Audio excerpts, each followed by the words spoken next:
It's the Ostrom Avenue podcast, and it starts right now.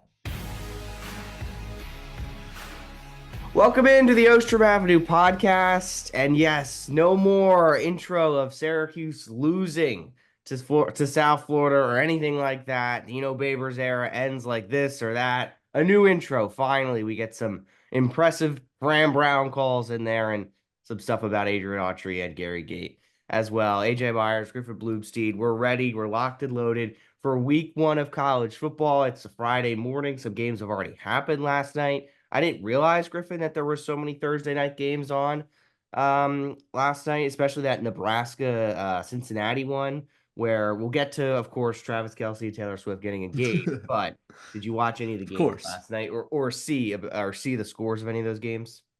The one thing that shocked me was Boise State getting pummeled. Wow, we're gonna have two South Florida mentions in the first in the Oh first wow. minute.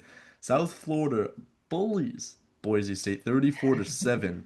A team, Boise State, obviously Ashton Ginty, who took Boise State to the college football playoff last year, but no Ginty, yes problem. So they got a problem over there. They were ranked 25 to start the year, but now they're will definitely not be ranked next week. That's what I saw. Have to quick shout out to Jordan. Somehow that Yeah. guy never leaves. Rutgers got a good win over Ohio. So I didn't realize there was this many games on too. So a No, little bit of neither a did I. surprise. Yeah, it was interesting. And then two non-football related news things that I have to get to because the Ostrom Avenue podcast focuses more on football. That's my goal for this upcoming season, not just about football. Of course, Travis Kelce, Taylor Swift getting engaged. Taylor Swift has a new album coming out. How excited are you for these things, Griffin? The same excitement level that I have right now? No, Oh.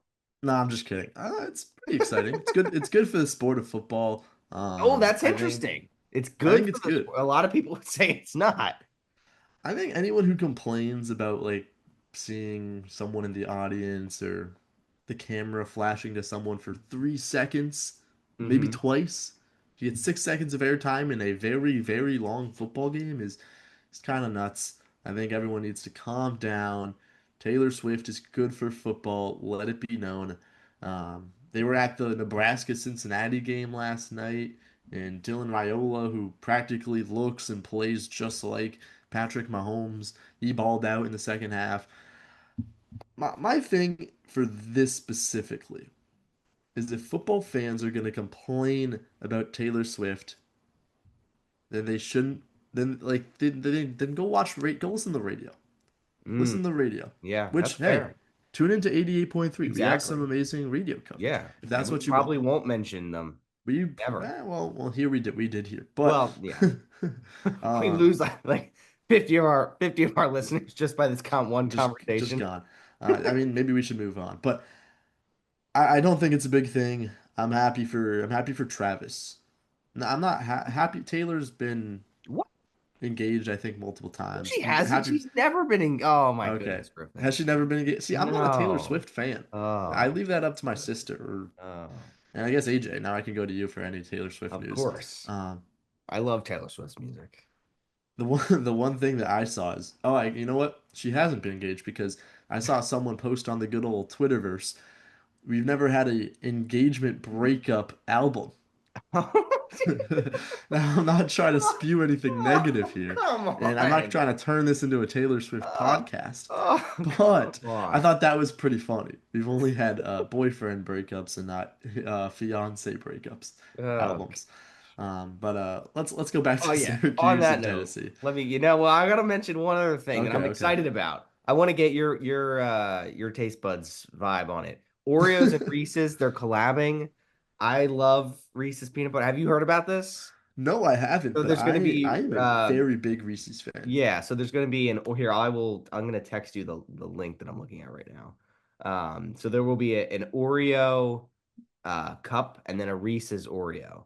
So Oreo with the Reese's peanut butter, and then the Oreo cup will have like the Oreo, the frosting as like I guess it'll be like a white chocolate.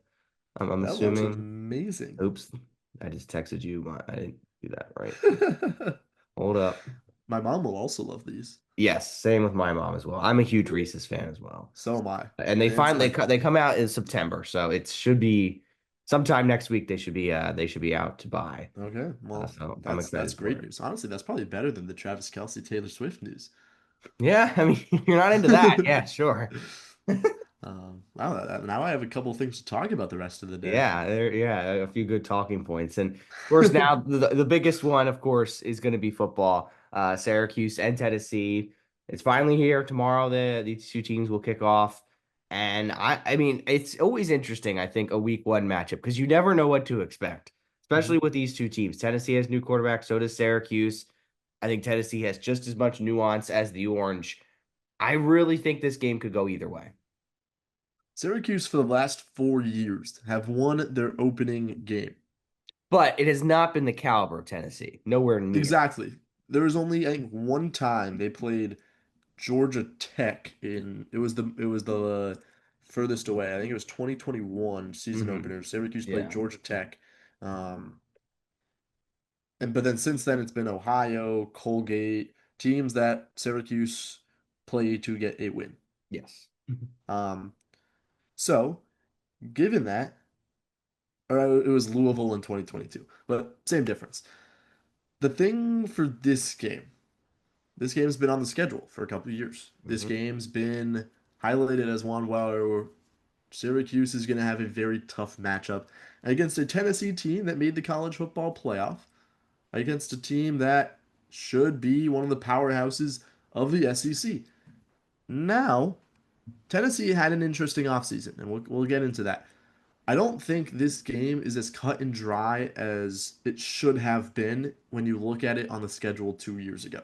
This is a very interesting Tennessee team, one that is, yes, very, very good, but has some holes. And so it will be interesting to see how Fran Brown can get this Syracuse team to perform, how Fran Brown has gotten this team ready to play an SEC team, which it's not a lot different, but it's different.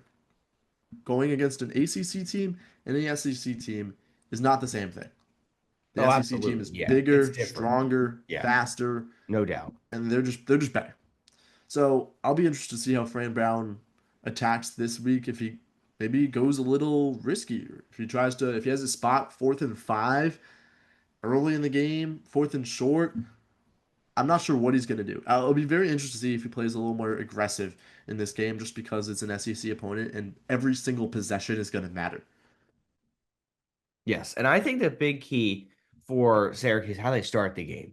I think starts last year were big for this team. Sometimes they started off a little sluggish. If they can get an early score, even if it's just a field goal on the first drive, I think it gives this rather new and young team a lot of confidence.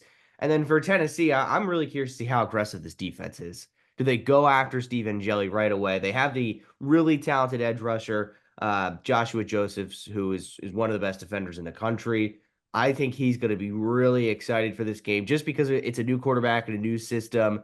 A quarterback that, what was it, Griff, 2 weeks ago that didn't even know if he was going to start this game.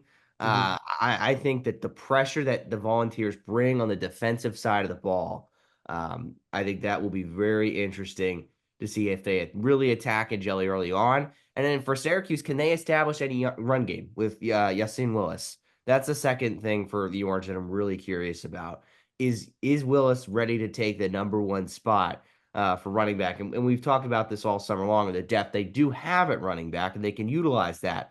But can Willis, if he has a breakout game, then he can establish himself as a real threat for Syracuse and really unpack this running game. Because last year, I think people don't remember how good LaQuint Allen was.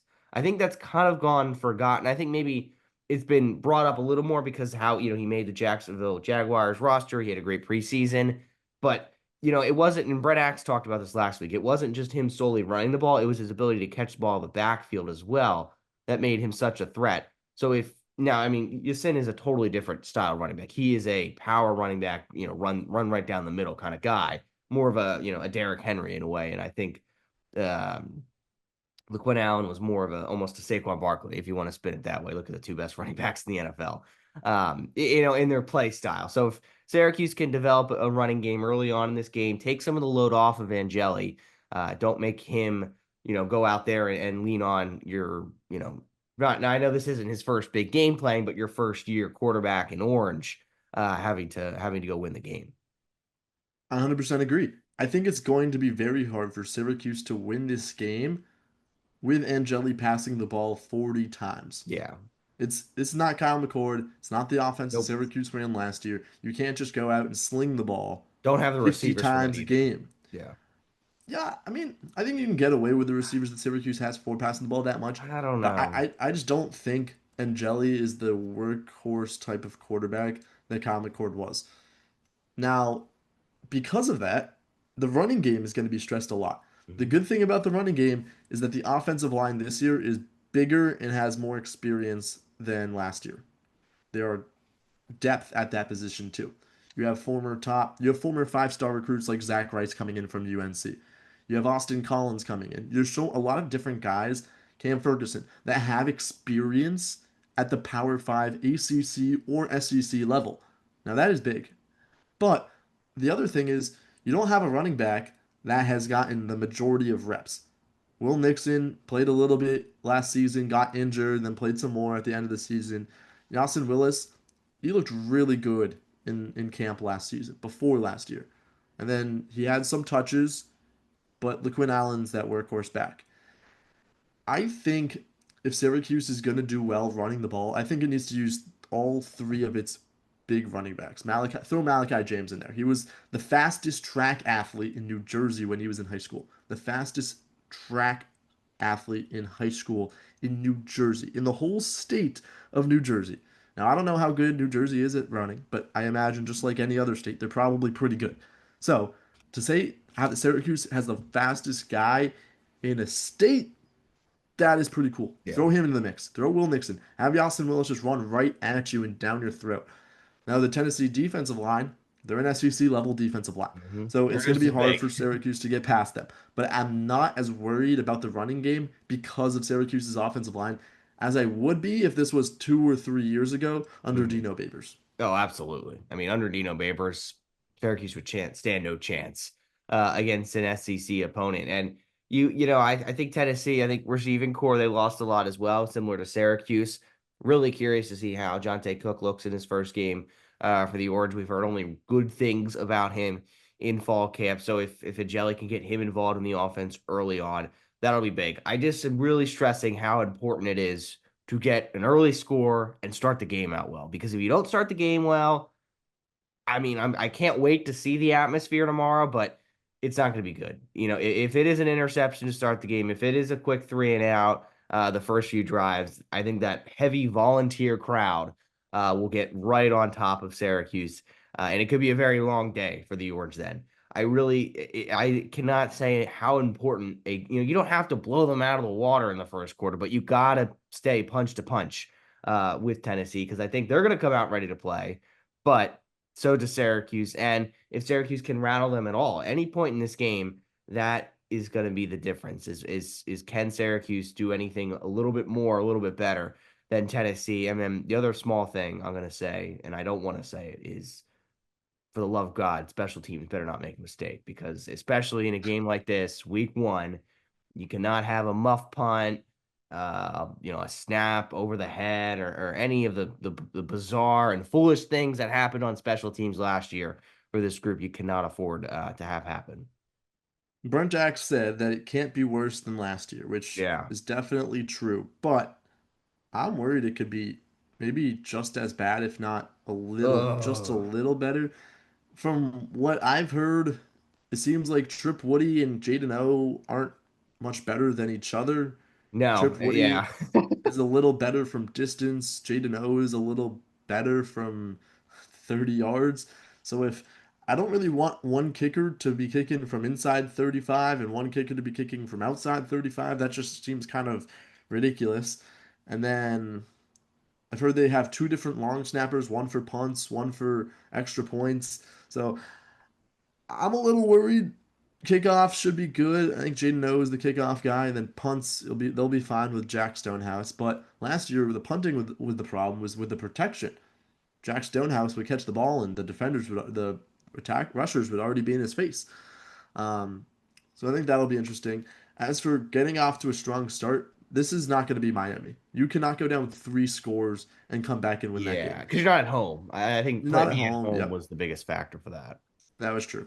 And I mean, just realizing that Miami was up 3 touchdowns, 21-0, And that's and kind of Syracuse, crazy. like They had that. it's It's funny. They had that game on ACC Network the other, like a few weeks ago, and I was mhm. watching parts of it. They also had the Stanford. They had a lot of Syracuse games on ACC Network recently. They had the Stanford game on too, and I was watching that, and I was like, oh man, like one. This feels like a while ago, and I was just reliving all the mistakes the special teams had in that game.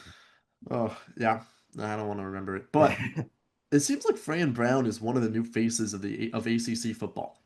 Oh, absolutely. I mean, they've really embraced because he's an easy guy to like. Yep. His style of coaching, his no nonsense, is very very good to like. One thing that is interesting for this week is usually before the first game, week 0, teams will put out a depth Oh chart. yeah, yeah. Have to get to this. Neither Neither Syracuse nor Tennessee put out a gamesmanship. depth chart. Now, Fran Brown, he's known for his gamesmanship a little. Yes. He doesn't like to give the opponent too much. He doesn't like to let the opponent get any fuel based on what he's saying. But I mean, this is tough. No depth chart. Syracuse fans, media, anyone could have walked out on that field. You never know if they. Well, we would know if they brought on a new player from. Imagine they had like a walk on, but Yeah, we right. we would know. We would know. But you don't necessarily know who the starting five at offensive line are. You have a good idea based on what people saw in fall camp, but you never know if someone stepped up in practice the past week. You'd have no idea. One of the wide receivers, you don't know. Syracuse has pretty much a good amount of depth at wide receiver, top like 6 guy, 5, 6 guys.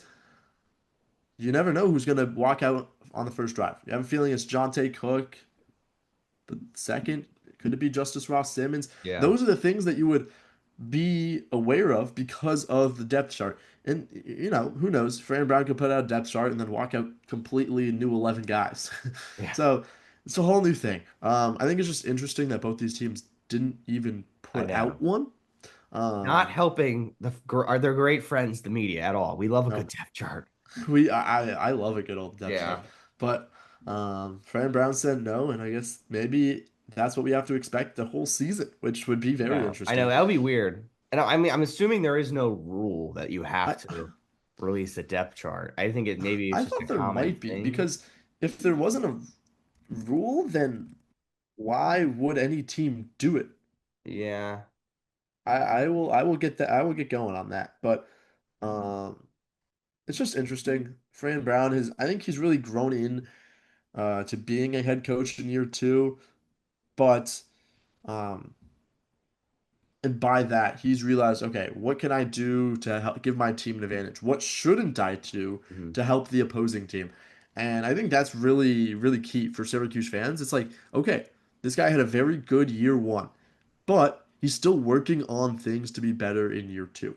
And that is what you want to see as your Syracuse football head coach. Definitely. And I just did the quick Google search. It said no, college football teams are not required to release NCAA depth charts. So not a rule, I'm guessing.